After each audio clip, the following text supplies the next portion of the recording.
If you were told you could only keep one camera body, one zoom lens and one prime from your Micro Four Thirds range, which ones would they be? Well, I'll tell you which ones I chose in a couple of seconds. Roll titles.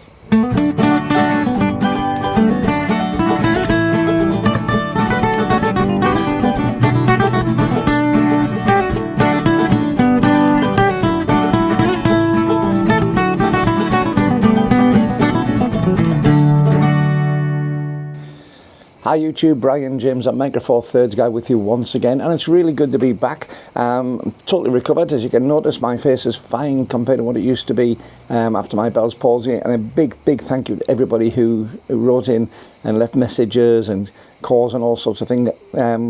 Wish me good wishes on this. Thank you, I really do appreciate it. But moving on to today's subject, I was chatting the other night to a photographer friend of mine. They don't use Micro Four Thirds format, they're a full frame shooter using Sony. And the conversation got round to, if you were made bankrupt, they'd take all your gear. I said, yeah. But suppose that they would let you to claim that you needed your camera, and they let you keep just one body, one zoom and one prime lens. What would it be? Well, of course I'm a Micro Four Thirds user, so my answers were Micro Four Thirds products. But it really made me stop and think about what I really need and what I really want from a camera. It's not as straightforward as you think. Because, well, which one do you want? Are you going to be shooting long range stuff? Are you going to be shooting wide angle and things? But I suddenly thought to myself, no. This is a different question. This is a question, if this was the only things you had, it's almost like a desert island discs. What discs would you take on a desert island? You'd take what would give you the maximum amount of pleasure, the maximum amount of ability. So I sat and thought the camera bodies that I've got, the Olympuses, the Lumixes. I've got the wonderful little G100, which is great. I seriously thought about the G100 for a while, but it's got a fully electronic shutter, which, well, that stops me from doing some things sometimes. And it is nice and small, but also the controls on it tend to be a little bit fiddly. The little wheel on the back tends not to work as well as you'd like it to. And although it's great in video, the image stabilization's terrible. Well, what about my EM1 Mark II? My EM1 Mark II might be the ideal one to do. When I bought the EM1 Mark II, it's because I'd already bought another camera, and the previous camera, which I'll tell you about in a few minutes, I at the time thought was better than the EM1 Mark II, because I had the choice of the two. In fact, I thought it was better than the EM1 Mark III, which was actually out at that time. So why would I want the EM1 Mark II if that's better? Interesting. Well, it could be down to choice of a few others. But the one that it really is, I was very close between my GX8, which I love. I think it's just it's almost a perfect camera. But it's almost a perfect camera, which means it's not totally a perfect camera for my needs. Is there a perfect camera for my needs? Oh, the closest I've got to perfection is my G9. Now, I know it's not the smallest of cameras, I know it's not the lightest of cameras, I know it's maybe over-featured at times, but why would I keep that one? Well, the video capabilities on it are still superb. Even though that camera came out, what, 2018 was it? That's what, 7 years ago, 8 years ago? Although it came out in 2018, the firmware updates which have been done on it have made that camera into, still, I consider, a video monster. It's superb. The biggest drawback to it, it hasn't got phase detect on the autofocus. But, compared to the rest of the cameras I've got, the video is superb. But what about the still capability? Well, the still capability, again, is out of this world. It's a superb camera. If I shoot professionally, when I was shooting professionally with Micro Four Thirds, it would either be the EM1 Mark II or the G9, which I took out, and invariably it tended to be the G9. It's easy to use, it's easy to do some of the bits and pieces I wanted on it. It's got everything on that camera that I possibly want. I love the ergonomics on it.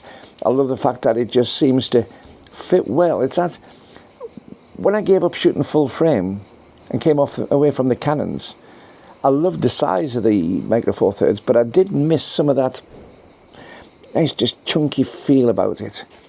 And the only camera I've had from the Micro Four Thirds range which had that chunky feel was the G9. The new G9 is very similar in that, and also of course the M1X came very close. But none of it had that real grab hold of feel as if you could do anything with it. It wasn't going to worry about a few little bumps and bangs and things. It was going to take it all on the chin.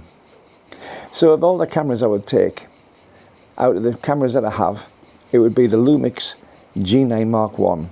Still a superb camera in 2025. Far, far better than it was when it was launched in 2018. And still can be matched to almost anything on the market today. Well, that brings us to lenses. So I'm going to hit the zoom lenses first. Now the zoom lenses, obviously I've got things like 100 to 300s, I've got a 7 to 14 f4 Lumix. Great lens, absolutely superb little lens. I'm very, very tempted by the little 12 to 32. They are so small, so tiny and so pin sharp. They'll go on anything, but I'm going to be keeping the G9. And the G9, that lens would be lost on the front of it. I know it often does because I've tried it on there. It does get lost on the front. Superb little lens, but also no manual focus override. It's not got a manual focus ring on it. And there's times I like manual focus, so you'd have to do it electronically. On the, So what would I use? Would it be my 100 to 300 Lumix? Well, again, it's a very sort of niche lens. Yes, for getting the long range, it takes you between effectively a 200 and 600. But that's no good if I want to do people. I want to have a lens which is going to give me the ability to do the vast majority of the things that I do.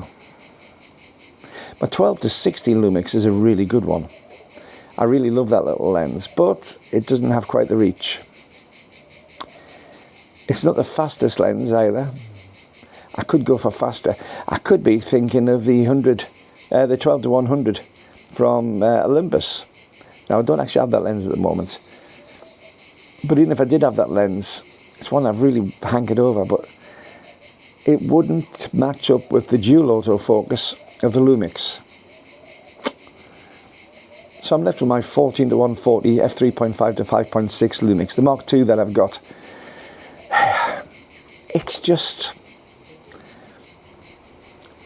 It's a sort of jack of all trades and master of none. It doesn't do anything perfectly, but it does everything well.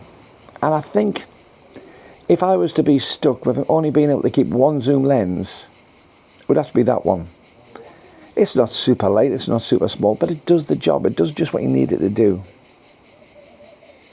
Now, before I tell you what my prime lens is, if you'd like to be a support of the channel by being one of my patrons, like these wonderful people are, there's a link to my Patreon patron page down below. It's a small amount per month, but it gives a great deal of support to the channel, and I thank all of those patrons for the support.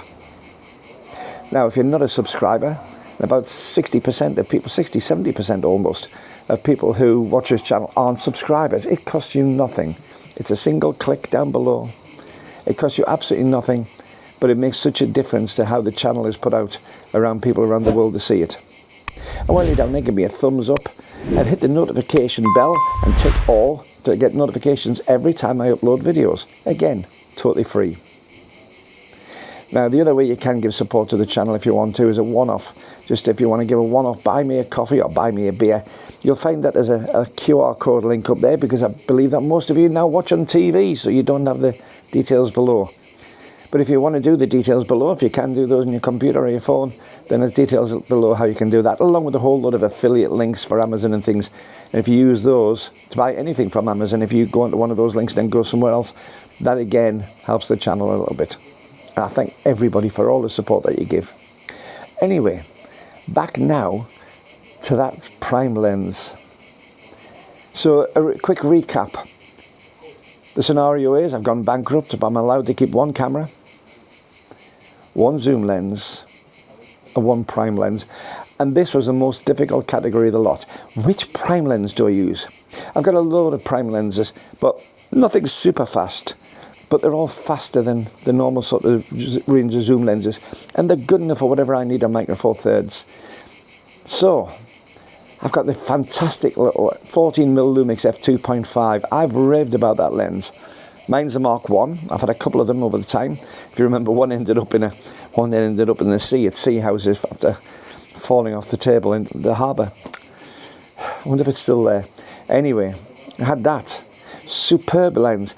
And it would be absolutely fantastic because, well, it just works. But it can be a little bit on the too wide side. And if I'm going to the super wide, I've got that covered on my zoom. I want the lens which is going to give me a great deal of abilities, and the 14mm f2.5 doesn't give that. It's not much faster than the 12 to 60, only by not even a stop, and it's not giving me anything other than just a small neatness. And again, on the G9, don't necessarily need that. What about the other end of the scale? What about my 45mm f1.8 Olympus? Superb portrait lens. I've taken so many portraits with that lens, it's untrue. Pin sharp, superb contrast, wonderful tiny little lens. What else could I have? Well, I've got that wonderful 60mm Sigma, the f2 Sigma lens, absolutely superb. Would I take that one? No, too long, longer than the Olympus, and also a great little lens is far too long. Well, I've got the other Sigma lens, the f1.4, and that is superb. That works out as just about a, it works out almost as a normal sort of lens. A 30mm makes it a 60mm full frame equivalent, so it's only a little bit longer than a standard prime lens, the nifty 50. And I love that lens. It would be very, very useful. But again, it's just that little bit longer than I want. But it does give you a very fast lens. No, there's only one lens that I'd be keeping if I was keeping prime lenses. So which one's it going to be? Well, there's only one if I'm thinking about it, and that's the f1.8 17mm Olympus lens. It's an absolutely gorgeous lens, and it's just in that middle, just in that sweet spot. 34mm equivalents of the for full frame. And it gives you that lovely sort of wide angle without being too wide. It's a super sharp lens. It gives me everything I need. The contrast in it is superb. The build quality is excellent. For me, that would be my conclusion. The Lumix G9, the 14 to 140 3.5 to 5.6 zoom, and that wonderful little 17mm Olympus f1.8. So let me know in the details below. What would be the one camera body you would keep, the one zoom lens you would keep, and the one prime lens you would keep? And do it from the cameras and lenses you already have. Yes, we could all have some esoteric sort of thing, go out and buying the newest G9 Mark II or an OM1 Mark II. But if you don't own one of those at the moment, don't put it down. Be true to yourself. I'm never going to know, but be true to yourself. Tell me what you would keep from your collection, and tell me why in the comments below. Anyway, till the next time, this is Brian James, I'm Micro Four Thirds guy, and saying keep on taking your camera out, keep on having fun with your photography, and I'll see you soon. Bye bye.